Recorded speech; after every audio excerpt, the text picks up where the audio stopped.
Leaving school was the first step I took to making money online, and in a matter of 2 years I went from knocking on local businesses' doors, pitching work that I could only get if I charged $0 for. You know, eventually I built up client relationships and got to charge some amounts, but at that time I was only making about 1 to 2k per month, and I just thought, like, if I keep doing more, I will eventually get out that trap. I was so wrong. So I quit my freelancing business. I sat in my room for a couple weeks after that, just sopping about how I knew I had the potential and characteristics to make this work. But that was the reason I kept going. And even afterwards, when I tried different things again and again, nothing clicked. But something very, very strange, or should I say amazing, happened when I realized all I had to do was position my offer correctly. And the first offer that actually worked with that new positioning is when I packaged it into a 30-day transformation from freelancer to business owner. And we ended up closing our first high-ticket client within 30 days. So that's what I'm going to be sharing in the next 10 minutes. It's literally a 7-step system on how you can position your offer differently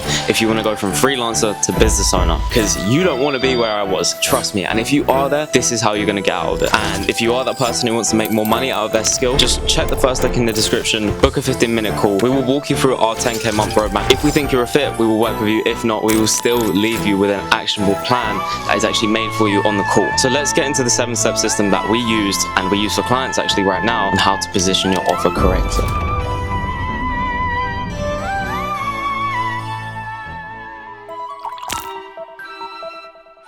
The first thing that we do is nail the specificity. Right. So this is basically the 3 P's. The goal is for you to solve one problem for one specific person and solve it in one process. Now, the goal with this is to basically give you an offer sentence. There will be a template here, but let me just read it out for you. I help person solve problem with process in time frame. The number one thing I see with freelancers that we speak to is that when I ask them what their offer is, they just can't explain it in less than 10 minutes. They don't know how to just say one sentence that clearly defines it. When you're on sales calls and you don't actually know your offer, your first impression is gone. Even when friends ask you what you do, if you can't just say it in 1 to 2 sentences exactly what you do so they get a clearer picture. Sorry, I'm gonna move this over here because my laptop is getting fried at the moment. And somewhere in the description you can download the worksheet to actually work along and do this as we're speaking.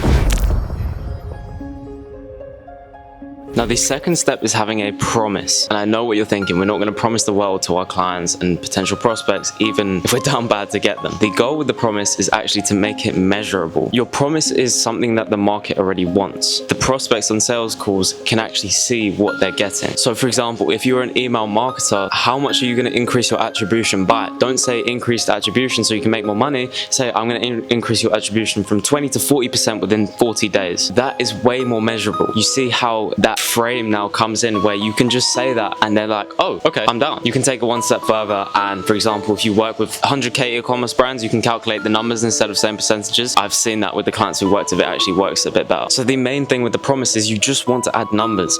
Don't add any fake numbers. Genuinely look at what you can do for clients and then promise that. It is okay to sometimes over-promise when you're starting out as well. If you have gotten 2 to 3 clients and now you want to move on to something bigger and charge not by the hour, by the impact that you create on a business, go a little bit tiny above what you think you can do, because then you can put in a guarantee where you will work with them for free and you'll push yourself to get better as a, for example, email marketer. Step number 3, we want to reverse the risk. So when we present our offers in our content, in our outreach, and in our sales, we want to reverse the risk that people are thinking with this offer. If they invest this money, cool, they maybe could get this result. But so the goal of it is to make it a no-brainer. When they hear the measurable goal in terms of what you're going to do for them, now we reverse that risk of what they're thinking in their head in terms of, is it achievable? What am I losing after if this doesn't work out? So for example, what we do with our clients is, if we don't scale you to 10k a month, we will work with you for free, guaranteed, until you do. When you make guarantees, you want to qualify people for that guarantee. For example, with one of our offers, if they don't hit a certain income band within a time frame, then we work with them for free, right? But they have to be doing 100 outreach messages per week or whatever that may be. And once they've qualified for all those different things, then they can get the guarantee, because that's really important with the clients you're working with. If they are horrible clients and they don't do any of the work that you kind of set them, or for example, if they haven't sent you different things that you need, how are you going to give them a guarantee? Because because they haven't even been cooperative with you. So that's a really important thing with risk reversal. Yes, you want to reverse the risk, but you also want to make sure that you're not risking it yourself. So what I want you to do is just draft 5 of the inputs someone would have to do to qualify for your guarantee that you wrote. Step number 4, this is my favorite, is the unique mechanism.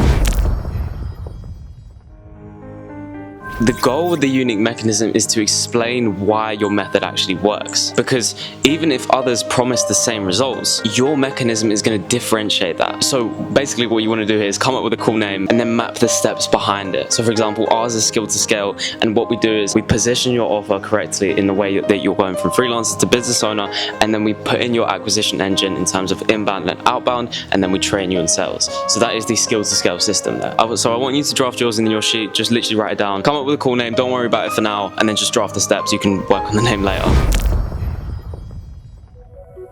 Step number 5, without clauses. Now this is almost like risk reversal, but for the beliefs that your potential clients may have, because what we want to do here is actually disarm those beliefs about your service, because that's what's going to stop them from buying. If they think they have to put in too much time, or they have to manage it, it's too much money, or whatever comes with your service, they're not going to buy. So what you want to do is state what you don't actually require. So for example, with our offer, we just say to clients, you don't have to spend any money on ads in terms of client acquisition. And then in terms of content as well, we say without spending more than 3 hours on content per week. So just literally bullet point your without bullets and then see which one works with your offer. Some may not, some may do, but it's very, very important for when you're breaking those beliefs on sales calls, literally in the DMs as well.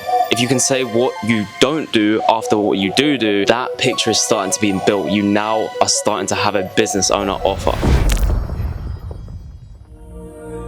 Now step number 6, what is the consequences if they don't actually take action? In terms of a story here, when we raise these stakes, we can understand, we can push someone to move. And this is both logically and emotionally. The consequences of what happens if they don't work with you, you just want to list them out. Hour 1 is you're stuck at 2 to 5K on Upwork. You're undercharging for your prices. In terms of the emotional side, you're not going to be able to live the life that you want to. You're not going to be able to live the laptop lifestyle and travel the world like you just said you did. So raise the stakes logically and then also emotionally. So I want you to write 5 of these consequences of inaction.